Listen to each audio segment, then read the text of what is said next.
কোনো মেকআপ আর্টিস্টের এই রকম হয়েছে নাকি আমি সত্যি জানি না, কারণ দিদি খুব কম সময়ে বুকিং করেছিল আর আমি বুকিংয়ের ডেটই ভুলে যাই।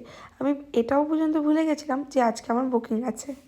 যথারীতি দিদির সময় ফোন করে, আগেও ফোন করেনি, ঠিক 10টা বাজে আমাকে ফোন করে আর আমি টাইম নষ্ট না করে আমি চলে আসলাম আমার লোকেশানে দিদিকে সাজানোর জন্যে। আজকে এই দিদিটার বেবি শাওয়ার ছিল, তো আমি সেই জন্য ওকে সাজানো স্টার্ট করে দিয়েছিলাম। দিদিটা আমাকে বুকিং করেছিল সরস্বতী পুজোর সময়, যেই সময় কাজের আমার খুব চাপ ছিল। যথারীতি আমি সবাইকে যেরকম বলি ডেট আর টাইমটা আমাকে লিখে দেবে হোয়াটসঅ্যাপে, কিন্তু দিদি ডেট আর টাইমটা লিখে দেয়নি। আর যেহেতু ভীষণ শর্ট টাইমে ছিল, অ্যাডভান্সও আমার নেওয়া হয়নি, যেহেতু আমার চেনা জানাই ছিল। যাই হোক, তারপরে আমি এসে দিদি সাজানো স্টার্ট করলাম। দিদিটাকে খুব মিষ্টি দেখতে। এই ভিডিওগুলো কিন্তু আমি কোনো ফিল্টার মেরে নিইনি, শুধু নর্মাল ঘরের লাইট ছিল।